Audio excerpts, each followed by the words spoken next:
News 19 और आज का मतदाता टीवी में चार्टर्ड अकाउंटेंट अंकित कुमार सिंघल जी, आपका स्वागत है। नमस्कार सर।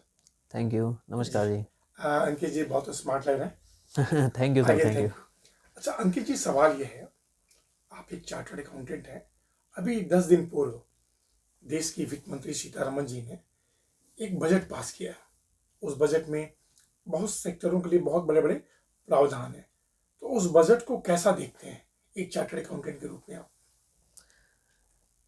सर, जो बजट बेसिकली फाइनेंस बजट आया है अभी, जो माननीय फाइनेंस मिनिस्टर निर्मला सीतारमन जी ने प्रेजेंट किया है, अगर मैं उस बजट को पॉइंट्स देना चाहूँगा तो 9 आउट ऑफ 10 पॉइंट्स दूंगा।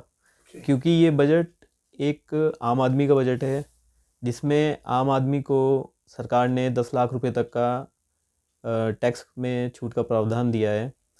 और अगर मैं सैलरीड एम्प्लॉय 12 लाख का, 12 लाख रुपए का। जी जी जी जी। और अगर मैं सैलरीड की बात करूं तो इसमें 12,75,000 रुपये तक की जिनकी सैलरी है, उनका टैक्स में एग्जेम्पशन मिला है। अब सबसे मेन क्वेश्चन ये आता है कि ये एग्जेम्पशन मिलेगी कैसे। ये बेसिकली अगर आप सेक्शन 87A देखें तो जो 60,000 रुपये का टैक्स बनता है, वो रेसिडेंट इंडिविजुअल को गवर्नमेंट ने एग्जेम्प्ट किया है 87A के अंदर। इसमें सबसे अच्छी चीज़ ये रही है कि जो स्लैब रेट है वो आपका काफ़ी डाइवर्सिफाई किया है। न्यू टैक्स रिजिम में इसमें एग्जेम्पशन प्रोवाइड की है। ये एग्जेम्पशन ओल्ड रिजिम वालों के लिए नहीं है। अब क्वेश्चन ये आता है कि ओल्ड रिजिम में ये एग्जेम्पशन गवर्नमेंट ने क्यों नहीं प्रोवाइड की है। उसका मेन रीज़न यही रहा है कि गवर्नमेंट चाहती है कि धीरे धीरे जितने भी टैक्स पेयर्स हैं उनको ओल्ड रिजिम से न्यू रिजिम की तरफ लेके आया जाए, जिससे जो लिटिगेशंस रहे हैं टैक्स में पहले कई सालों में, वो धीरे धीरे ख़त्म किया जाए और टैक्स सिस्टम को बड़ा सिंप्लीफाई किया जाए इंडिविजुअल्स के लिए, बिजनेसमैन के लिए। और ग्लोबल लेवल पे अगर हम देखें तो इंडिया एक ग्लोबल इकोनॉमी बनने की कगार पर है, एक टॉप इकोनॉमी बनने की कगार पे है। तो गवर्नमेंट का जो ये स्टेप है वो एक वेलकम स्टेप रहा है, अगर मैं इकोनॉमी पॉइंट ऑफ व्यू से देखूं, क्योंकि मैं काफ़ी ज़्यादा इंटरनेशनल टैक्सेशन में भी इन्वॉल्व रहता हूं। तो अगर हम देखें तो चाइना के बाद, जापान के बाद हमारी इकोनॉमी एक सबसे बड़ी इकोनॉमी है देश वर्ल्ड में। और आने वाले समय में मोदी जी की लीडरशिप में हमारा देश जापान को सरपास करके धीरे धीरे 3rd पोजीशन पे भी आ जाएगा। लेकिन उसके लिए सबसे मेन चीज़ थी टैक्सेशन सिस्टम को सिंप्लीफाई करना, जो कि इस बजट में सरकार ने किया है। सर, जो मध्यम वर्ग के लिए इतनी बड़ी छूट दी गई है, अमूमन ऐसा अभी तक इतिहास में हुआ नहीं है। 1 लाख, 2 लाख, 3 लाख, इस बार 5 लाख सीधे बढ़ा के 12 लाख किया गया है। तो जो दिल्ली में चुनाव हुआ, क्या उसका परिणाम था जो चुनाव बीजेपी जीती? नहीं, इसको तो आप पॉलिटिक्स के साथ मत जोड़ के देखिए। जी जी। बेसिकली क्या है कि जब भी गवर्नमेंट एग्जेम्पशन देती है तो उसका वाइड पर्पस होता है एक पर्टिकुलर सेक्शन ऑफ पीपल को एग्जेम्प्ट करना। तो पुराने कितने भी बजट अगर हम देखें तो उसमें मिडिल क्लास को कोई खास बेनिफिट नहीं हुआ था, क्योंकि इससे पहले कॉर्पोरेट्स को बेनिफिट्स हुए हैं या हाई सैलरी पेड इंडिविजुअल्स को बेनिफिट हुआ है, लेकिन मिडिल क्लास अभी तक अछूता था। जी जी। तो गवर्नमेंट ने जो ये एग्जेम्पशन दी है वो मिडिल क्लास और इसमें स्मॉल बिजनेसमैन को ध्यान में रखकर ये एग्जेम्पशन प्रोवाइड की है। तो ये वित्त मंत्री ने कहा था कि ये स्टेप से 1 लाख करोड़ के आसपास नुकसान होगा। राइट। और उसकी भरपाई के लिए उन्होंने कहा कि भाई जो मध्यम वर्ग का परिवार है वो पैसा आज बजट के जो बचाएगा टैक्स का, उसे कुछ खरीदारी करेगा। तो थोड़ा इसको विस्तार से बताइए आप। बेसिकली होता क्या है, जब भी कोई गवर्नमेंट एग्जेम्पशन देती है टैक्स में तो उसका ऑब्वियसली गवर्नमेंट के बजट पे बहुत ही निगेटिव इम्पैक्ट पड़ता है, क्योंकि उनका एक तरीके से रेवेन्यू लॉस होता है वो। अब 1 लाख करोड़ का इन्होंने एस्टिमेट लगाया है कि इस एग्जेम्पशन के बाद गवर्नमेंट को 1 लाख करोड़ का नुकसान होने वाला है। अब निर्मला सीतारमन जी का बोलना भी ठीक है, अगर ऑब्वियसली कोई मिडिल क्लास बंदा पैसा बचाएगा तो वो अपनी इच्छाएं पूरी करने के लिए होम अप्लाइंसेस या कुछ चीज़ें खरीदेगा। जब वो खरीदेगा तो ऑब्वियसली बात है, मार्केट में पैसा आएगा तो कंपनीज़ के प्रॉफिट बढ़ेंगे, जॉब क्रिएशंस होंगी, मैन्युफैक्चरिंग बढ़ेगी, इंपोर्ट बढ़ेगा और गवर्नमेंट उससे रेवेन्यू अर्न करेगी। तो ये कहीं ना कहीं ऑफसेट होगा इनडायरेक्ट वे में इनडायरेक्ट वे में। टैक्सेशन का फायदा होगा, हाँ जी, देश मजबूत रहेगा। देश मजबूत होगा। लेकिन मध्यम वर्ग बहुत खुश है सर इस बजट से। लेकिन सर मध्यम वर्ग की एक चिंता और भी है कि देश तरक्की कर रहा है, मोदी जी का तीसरा कार्यकाल है, इंफ्रास्ट्रक्चर बढ़ रहा है, चाहे वो ई व्हीकल्स हो या सौर ऊर्जा हो, लेकिन हमारे भारत देश का जो रुपया है सर वो कम हो रहा है, उसकी मजबूती नहीं आ रही है। वो तो एक चार्टर्ड अकाउंटेंट के रूप में क्या आप आकलन पेश करेंगे? देखिए बेसिकली क्या है कि अगर मैं मार्केट की बात करूँ, स्टॉक मार्केट की, तो स्टॉक मार्केट इस समय डाउन की तरफ है। और ये सिर्फ बजट की वजह से नहीं है, ये पहले से ही डाउन की तरफ है क्योंकि हमारी मार्केट बहुत ही ज़्यादा ओवर वैल्यूड थी। ओवर वैल्यूड होने की वजह से ही पिछले 2 सालों में मार्केट ने बहुत अच्छा रिटर्न दिया है।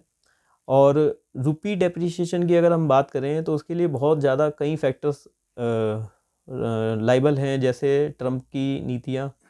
क्योंकि अगर हम ट्रम्प की नीतियों की बात करें तो वो टैरिफ इम्पोज करने के लिए बोल रहे हैं, जो कि एक निगेटिव एनवायरनमेंट है इंडिया के लिए और चाइना के लिए, बाकी जितनी भी कंट्रीज़ हैं। लेकिन धीरे धीरे ये भी ओवरकम हो जाएगा। हमारा जो ये बजट के बाद जो रिजर्व बैंक ऑफ इंडिया है वो इस पे काम कर रहे हैं। वो धीरे धीरे जो रुपी डेप्रिशिएट हुआ है पिछले कुछ समय में, वो धीरे सर अभी तक के इतिहास में सबसे ज्यादा डेप्रिशिएशन है, राइट, सबसे ज्यादा सबसे ज़्यादा डेप्रिशिएशन है। तो लोग यही कहते हैं भाई, एक आम जनता क्या इतनी मजबूती हो रही है तो रुपया बढ़ना चाहिए ना। रुपया बढ़ना तो चाहिए, डरने की कोई बात नहीं, डरने वाली कोई बात नहीं है। ये डाउनफॉल और अपसाइड आता ही है मार्केट जी, में, जी। इसमें कोई दिक्कत तो नहीं अगर सर एक्सपोर्ट हो जाता, बढ़ जाता हमारे देश में, तो रुपए की वैल्यू बढ़ जाएगी। देखिए एक्सपोर्ट के केस में जब भी रुपया आता है इंडिया के अंदर, तो उसमें अगर डॉलर आएगा, डॉलर जो भी आता है इंडिया में, तो जो रुपया कन्वर्ट होगा, अगर उसमें रुपए की वैल्यू ऑलरेडी डेप्रिशिएटेड है तो इनको तो बेनिफिट ही होगा उससे। जी, जी। क्योंकि इंपोर्ट के केस में हमें अगर रुपया डाउन है तो हमें ज़्यादा पैसा पे करना पड़ता है। तो एक्सपोर्ट के केस में जैसे सॉफ्टवेयर कंपनीज हैं जो एक्सपोर्ट कर रही हैं, तो उनको कन्वर्जन के बाद रुपया ज़्यादा मिल रहा होगा उनकी कंपनीज में। तो मतलब मैं यही चाहता हूँ कि जैसे देश में एक वक्त था, मतलब बहुत कुछ बनता था, लेकिन अब हमारे क्षेत्र में सब लोग ट्रेडिंग करने लगे, काफ़ी डिपेंडेंसी हो गई चाइना पे या बाहर के देशों में, चाहे वो मेडिसिन हो या और बहुत सारे क्षेत्रों सर। लेकिन अब जो है थोड़ा इंडिया में मैन्युफैक्चरिंग में ध्यान दिया जा रहा है, तो उससे अगर एक्सपोर्ट बढ़ेगा तो रुपए की वैल्यू तो बढ़ेगी ना sir. Right, you are right. Actually अभी क्या हो रहा है, अगर आप इकोनॉमिक्स देखें तो इंपोर्ट इंडिया ज़्यादा कर रहा है, एक्सपोर्ट कम कर रहा है। उसकी वजह से डेफिसिट आ रहा है फॉरेन करेंसी में, जिसका बर्डन हमेशा इकोनॉमी पे रहता है। राइट। अभी आपने जैसे अच्छा पॉइंट आउट किया है कि अभी हमारी जो इकोनॉमी है वो मैन्युफैक्चरिंग में अभी चाइना से बहुत पीछे है, बहुत ज़्यादा पीछे है। सर्विस सेक्टर की बात करें तो इंडिया बहुत अच्छा कर रहा है, मेनली आईटी सेक्टर में, लेकिन मैन्युफैक्चरिंग में वो काफ़ी पीछे है। और यही मोदी जी का मेन एजेंडा रहा है पिछले कुछ सालों में, और अभी भी वो इसी पे फोकस कर रहे हैं कि मेक इन इंडिया प्रोडक्ट्स आए। जी, make in India, Modi ji ने कहा है मेक इन इंडिया के साथ हम मेड इन इंडिया बनाएं। मेड इन इंडिया बनाएं, राइट। तो इंडस्ट्री जैसे ही मैन्युफैक्चरिंग बनेंगे, यहाँ पे मैन्युफैक्चरिंग हब बनेगा, वैसे वैसे इंडिया की इकोनॉमी भी डेवलप करेगी।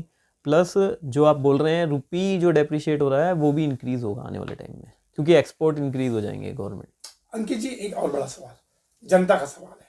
जनता जीडीपी सुन सुन के थक गई है। जीडीपी क्या होता है, मीडिया चैनल्स में आते हैं।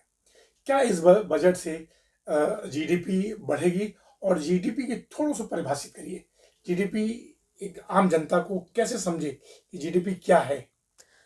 बेसिकली क्या होता है कि जितनी भी कंट्रीज़ हैं उनके जो ग्रोस डोमेस्टिक प्रोडक्ट्स हैं जो कि गवर्नमेंट नोटिफाइड होते हैं, उसकी प्रोडक्शन, उसके एक्सपोर्ट के बेस पे गवर्नमेंट डिसाइड करती है कि कितनी जीडीपी इस समय चल रही है एक पर्टिकुलर कंट्रीज़ की। तो जैसे अभी इस बजट की अगर हम बात करें, गवर्नमेंट मैन्युफैक्चरिंग को इंक्रीज़ कर रही है, स्टार्टअप को इंक्रीज़ कर रही है, government solar energy, green energy पे फोकस कर रही है, ईवी पे फोकस कर रही है, अपनी डिपेंडेंसी इंपोर्ट्स पे कम कर रही है। तो आने वाले एकदम से आपको इम्पैक्ट नहीं दिखेगा, लेकिन आने वाले कुछ सालों में आपको हमारी जीडीपी इंक्रीज़ होती दिखेगी, डिपेंडेंसी कम दिखेगी इंपोर्ट पे, और एक्सपोर्ट हमारा इंक्रीज़ होगा। मतलब जैसा कि कहा गया था कि तीसरी अर्थव्यवस्था बनने की कगार पर ये बजट जा रहा है।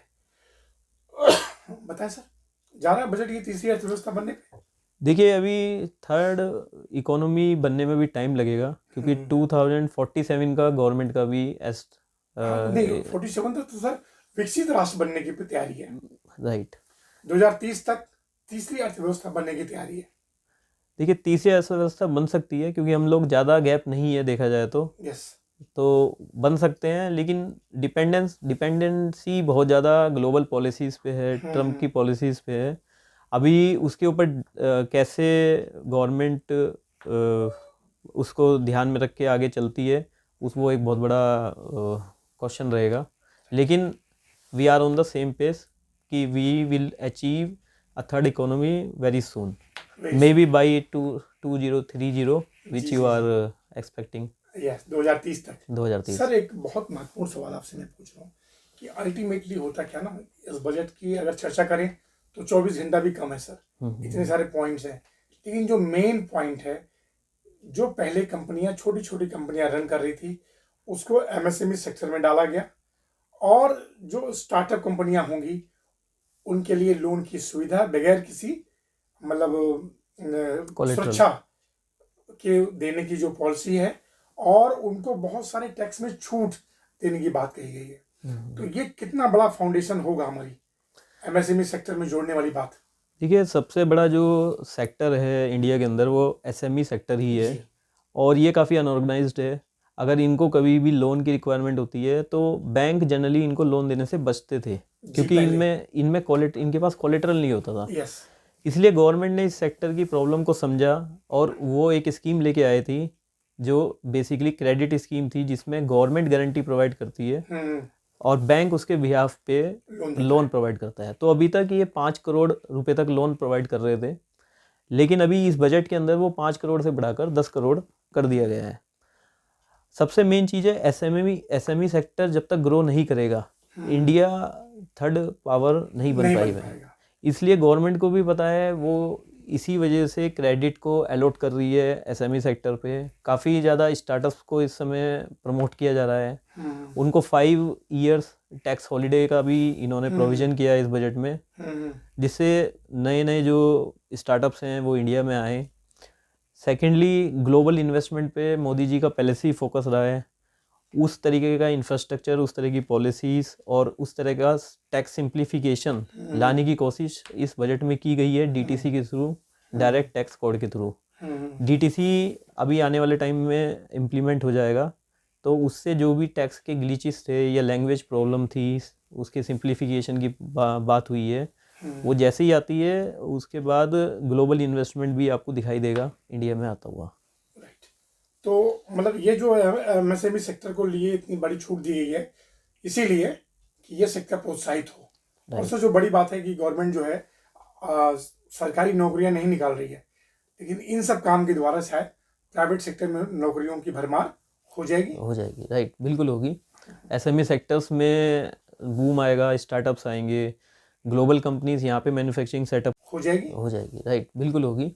एसएमई सेक्टर्स में बूम आएगा, स्टार्टअप्स आएंगे, ग्लोबल कंपनीज यहाँ पे मैन्युफैक्चरिंग सेटअप करेंगी। गवर्नमेंट टाई अप कर रही है बहुत सारे कंट्रीज़ के अंदर, जिससे वो अपनी इन्वेस्टमेंट इंडिया लेके आए हैं, और मेक इन इंडिया और मेड इन इंडिया पे वो फोकस कर रही है। तो जॉब्स क्रिएट होंगी प्राइवेट सेक्टर में, और प्राइवेट सेक्टर एक अच्छा सेक्टर है, बूमिंग सेक्टर है। और गवर्नमेंट जॉब्स धीरे धीरे इसलिए रिड्यूस हो रही है कि गवर्नमेंट का आपको थोड़ा सा पता ही होगा कि उनका वर्क स्टाइल और डिलेस कितने होते हैं डिपार्टमेंट, इसी वजह से गवर्नमेंट प्राइवेटाइजेशन पे ज़्यादा फोकस कर रही है। देखिए, बहुत सारे ट्रेन्स भी, पटरियां भी अब प्राइवेट सेक्टर को दी जा रही हैं, राइट, वो अच्छी तरह चल रही है सर। राइट। एक बड़ा सवाल सर, जो एआई टूल्स है सर, थोड़ा सा इसके बारे में बताएंगे कि एआई टूल्स वर्तमान में जो हमारी मैन पावर है उसको कितना और मजबूत बनाएगी या कितना नुकसान पहुंचाएगी? देखिए, एआई जब से आर्टिफिशियल इंटेलिजेंस की बात हुई है, तो लोगों में इस समय डर है कि उनकी जॉब चली जाएगी। ठीक है, अब उनके काम की कोई वैल्यू नहीं है, ह्यूमन को मशीन रिप्लेस कर देगी। लेकिन ऐसा कुछ नहीं होने वाला है, क्योंकि जैसे कंप्यूटर आया, राइट, और जॉब बढ़ गए। राइट, आप बिल्कुल सही कह रहे हैं। जैसे कंप्यूटर आया उस समय सबके मन में यही था कि कंप्यूटर हमारा जॉब ले छीन लेगा, लेकिन ऐसा कुछ नहीं हुआ। सेम एआई भी ऐसे ही है। आपके काम को कितने आप एफिशिएंटली कर पाएंगे, कितनी आप एनालिसिस कर पाएंगे, फ्रॉड डिटेक्शन। जैसे अगर मैं बात करूं इनकम टैक्स में, तो एआई टूल इम्प्लीमेंट हो रहे हैं, तो उससे जो आईटीआर प्रोसेसिंग है उसका टाइम रिड्यूस होगा, रिफंड जल्दी इशू होंगे। एरर, अगर कोई एरर है तो वो आप जब आईटीआर भर रहे हैं उसी समय वो एरर डिडक्ट करके आपको बता देगा। तो उससे गवर्नमेंट के लिए भी स्वतः बेनिफिट बता है, देगा। स्वतः बता देगा। उससे गवर्नमेंट के लिए भी फ़ायदा है, उस काम के लिए उन्हें कम लोग लगाने पड़ेंगे और लिटिगेशन कम होगा, क्योंकि बहुत सारे केसेस आपको पता ही है कोर्ट में पेंडिंग पड़े हुए हैं 8-8 और 9-9 साल कोई भी से। व्यक्ति कुछ अपना छुपा नहीं सकता कोई नहीं एआई छुपा टूल सकता। से। हर चीज़ एनालिसिस एआई ऑटोमेटिकली कर सकता है from different sources with in minimum time. Yes yes yes yes. तो एआई आने वाले समय में गेम चेंजर है for every country, not only for India. Game changer है और बहुत ही पारदर्शिता के साथ। राइट। सर एक बड़ा सवाल और भी था कि किसी भी तरह से जो हमारा भारत देश में जो लोग हैं ना बड़े मजबूत हैं, उनकी हिम्मत होती है वो कुछ भी कर लें, लेकिन वो इनकम टैक्स से हमेशा बचना चाहते हैं। तो इनकम टैक्स पेयर की संख्या जितनी हमारे देश की आबादी है उसके रिगार्डिंग बहुत कम है। इस बार टैक्स पेयर बढ़ेंगे? देखिए, टैक्स पेयर तो पिछले कई सालों से, अगर मैं 1-2 साल पुरानी बात करूं तो टैक्स पेयर या टैक्स बेस बढ़ रहा है। पहले गवर्नमेंट को टैक्स पेयर्स लाने पड़ते थे, ढूंढने पड़ते थे, उनको डिफरेंट सेक्शंस टीडीएस के थ्रू इस प्रीव्यू में लेके आना पड़ता था, और लोग आईटीआर में डिस्क्लोज करने से डरते थे, क्योंकि उनको लगता था, उनका सबसे पहला क्वेश्चन तो हमारे से ये होता था कि सर ये डिस्क्लोज कर देंगे तो कहीं नोटिस तो नहीं आ जाएगा। लेकिन ये मेंटेलिटी धीरे धीरे गवर्नमेंट ने ट्रस्ट दिया है आम आदमी को कि आप आईटीआर में जो सही है वो दीजिए, हम उसको पकड़ के लाएंगे वो सही नहीं है। इसीलिए उन्होंने टैक्स टीआईएस एआईएस इम्प्लीमेंट किया कि आपकी हर इंफॉर्मेशन आपको आईटीआर के टाइम पे अवेलेबल होगी, और उस इंफॉर्मेशन की वजह से आप अपनी आईटीआर बिल्कुल करेक्ट तरीके से भर सकते हैं। जी राइट सर। मतलब धीरे धीरे आईटीआर की जो है नंबर्स हैं वो बढ़ेंगे सर। राइट, वो बढ़ेंगे। और सर अब तो कुछ छुप नहीं सकता क्योंकि एआई आ गया, राइट। ऑटोमेटिक सब कुछ बता देगा। सर अंकित जी एक बड़ा सवाल और भी था। हमारे देश में विवादों के कारण जीएसटी का बहुत सारा पैसा चलन में नहीं है, वो विभागीय रूप से वो जब्त है। तो क्या ट्रिब्यूनल बनना चाहिए जीएसटी का? राइट, ट्रिब्यूनल बनना चाहिए, क्योंकि जो भी विवाद हैं वो ट्रिब्यूनल के थ्रू, मेरे ख्याल से फास्ट प्रोसेसिंग ट्रिब्यूनल होने चाहिए, जिससे जीएसटी के विवादों को कम किया जा सके। और गवर्नमेंट धीरे धीरे इस चीज़ को सिंप्लीफाई करेगी, तो जो बिजनेसमैन के अंदर एक रोष था जीएसटी के आने के बाद, या अभी भी है, जैसे मैं अगर बात करूं बिजनेसमैन की, उनका सबसे पहला क्वेश्चन ये होता है कि सर हमने क्रेडिट पे माल भेजा, लेकिन आप तो जीएसटी हमें 20 तारीख में ही जमा करने के लिए बोल रहे हैं। तो कहीं ना कहीं गवर्नमेंट को जीएसटी के अंदर ये पेमेंट स्कीम भी लेके आनी चाहिए कि जब उनका पेमेंट आ जाए उस समय बिजनेसमैन जीएसटी डिपॉजिट कराए, ना कि क्रेडिट के टाइम पे या इनवॉइस रेज करने के टाइम पे वो जीएसटी डिपॉजिट कराए। तो थोड़ा सा चेंजेस जीएसटी में आने चाहिए, वो जरूरी है आम आदमी के लिए भी और बिजनेसमैन के लिए भी। क्योंकि सर एक जो पेनाल्टी की प्रक्रिया है वो बड़ी खतरनाक है। खतरनाक है। शायद 2000 अगर जीएसटी है तो उसकी पेनाल्टी 25,000 रुपये तक हो जाती है। हाँ, वो इसमें भी सरकार को सोचना चाहिए, पेनल्टी कम करनी चाहिए। जो डे वाइज पेनल्टी है, लेट फीस है, इंटरेस्ट है, उसको थोड़ा कम करना चाहिए, और ट्रिब्यूनल बनना चाहिए। राइट। एक सवाल और सर जीएसटी को लेके, इसका जो स्लैब रेट है कुछ कम होना चाहिए, जैसे मान लीजिए मोटरसाइकिल या फ्रीज या और बहुत बेसिक आवश्यक चीजें हैं। देखिए, स्लैब रेट धीरे धीरे गवर्नमेंट उस पर काम कर रही है कम करने के लिए। अभी थोड़े बढ़े हुए हैं स्लैब रेट, और एक सिंप्लीफिकेशन का शायद अभी 12% का स्लैब रेट हटाने की भी बात हो रही है। ये थोड़ा सा मैं बोलूँगा, गवर्नमेंट हर चीज़ पे जो टैक्सेस बढ़ा देती है, जैसे अगर हम कैपिटल गेन की बात करें, वहाँ पे भी टैक्सेस इंक्रीज़ हुए हैं 12.5%, 10 से 12.5 हुए हैं, 15 से 20 हुए हैं। तो आई थिंक वहाँ पे इंक्रीज़ ना करके उसको या तो स्टेबल रखा जाए या उसको डिक्रीज़ किया जाए। अगर आपके वॉल्यूम बढ़ रहा है तो उसको कम कर सकते हैं। हाँ, उसको कम करना चाहिए। राइट। और सर जो हाई 28% है उसके होने से कभी कभी लोग टैक्स की चोरी भी कर लेते हैं, तो वो 28% कुछ कम करना चाहिए। देखिए वो तो एक इनका सीन टैक्स है बेसिकली 28%। जी। वो ऐसे गुड्स पे लगा हुआ है, या तो वो लग्जरी गुड्स हैं या फिर वो अपना जो सर टोबैको सीमेंट पे टोबैको कितना है? सीमेंट पे तो आई थिंक 28 नहीं है। 28 नहीं है ना? नहीं, वहाँ नहीं है, लेकिन ये जितने भी आपके टोबैको प्रोडक्ट्स हैं यस यस। या गाड़ी है, लग्जरी आइटम पे और सीन गुड्स पे बेसिकली 28% लगाया हुआ है। गवर्नमेंट सबसे ज़्यादा टैक्स इसी से कमाती है इसी से मात्र और वो इसको मुझे नहीं लगता कम करेगी। इसमें कम करेगी। और सर जो हाई 28% है उसके होने से कभी कभी लोग टैक्स की चोरी भी कर लेते हैं, तो वो 28% कुछ कम करना चाहिए। देखिए वो तो एक इनका सीन टैक्स है बेसिकली 28%। जी। वो ऐसे गुड्स पे लगा हुआ है, या तो वो लग्जरी गुड्स हैं या फिर वो अपना जो टोबैको सीमेंट पे कितना है? सीमेंट पे तो आई थिंक 28 नहीं है। 28 नहीं है ना? नहीं, वहाँ नहीं है, लेकिन ये जितने भी आपके टोबैको प्रोडक्ट्स हैं यस यस। या गाड़ी है, लग्जरी आइटम पे और सीन गुड्स पे बेसिकली 28% लगाया हुआ है। गवर्नमेंट सबसे ज़्यादा टैक्स इसी से कमाती है इसी से मात्र और वो इसको मुझे नहीं लगता कम करेगी। इसमें कम करेगी। लेकिन जो आपने बोला कि अगर वो ट्रिब्यूनल बना लेती है तो बहुत हाँ, अच्छा बहुत हो जाएगा। बहुत रिलीफ मिलेगा। लास्ट और बड़ा सवाल सर, आप चार्टर्ड अकाउंटेंट हैं, इंदिरापुरम में आप प्रैक्टिस करते हैं सर। एक वक्त था गाजियाबाद औद्योगिक नगरी था, बहुत बड़ी इंडस्ट्री थी, लेकिन सब पलायित हो गई। क्या योगी कार्यकाल में इतना अच्छा माहौल है, क्या दोबारा इंडस्ट्रियल हब बनना चाहिए? बिल्कुल बनना चाहिए। गाजियाबाद अगर आप देखें तो एक दिल्ली के नज़दीक है। बहुत पुरानी सिटी है, एक बहुत बड़ा एरिया गाजियाबाद का अगर हम दिल्ली एनसीआर में करें तो बहुत बड़ा एरिया है, और यहाँ पे इंफ्रास्ट्रक्चर भी है, मैन पावर भी है, सब चीज़ें अवेलेबल हैं और दिल्ली के पास भी है। तो गाजियाबाद को डेफिनेटली ग्रो करना चाहिए, एक इंडस्ट्री हब बनना चाहिए, और मैं योगी जी से और मोदी जी से रिक्वेस्ट करूँगा कि वो गाजियाबाद की तरफ फोकस करें, यहाँ के इंडस्ट्री को प्रमोट करें। और ये नियर बाई नोएडा भी है और दिल्ली भी है, दोनों तरफ से पूरा पश्चिमी उत्तर प्रदेश का विकास होगा अगर यहाँ कोई इंटरनेशनल कंपनी आ जाती है तो। राइट। और यहाँ के बच्चों के लिए भी, और जितने भी चार्टर्ड अकाउंटेंट के साथ साथ जितनी भी आर्थिक गतिविधियां हैं उनको बल मिलेगा सर। राइट। जितना भी यूथ है उनको जॉब क्रिएशन होगी और उनको जाना नहीं होगा आसपास, तो काफ़ी बेनिफिट हो जाएगा। और फाइनली सर बजट अच्छा है, बजट संतोषजनक है, बहुत बढ़िया तीसरी अर्थव्यवस्था बनाएगा। राइट बनाएगा। और गाजियाबाद में इंडस्ट्रियल हब बनना चाहिए। और एक लास्ट सवाल मैं सभी से पूछता हूँ सर, ये प्रोफेशन में क्यों आना हुआ sir as a chartered accountant, जो बहुत सब प्रोफेशन है, और मैंने इसके संस्थान को मैं सैल्यूट करूंगा कि अभी तक ये करप्टेड नहीं है, कहीं पेपर लीक हो जाता है, लेकिन चार्टर्ड अकाउंटेंट में ऐसा नहीं सुनने मिला।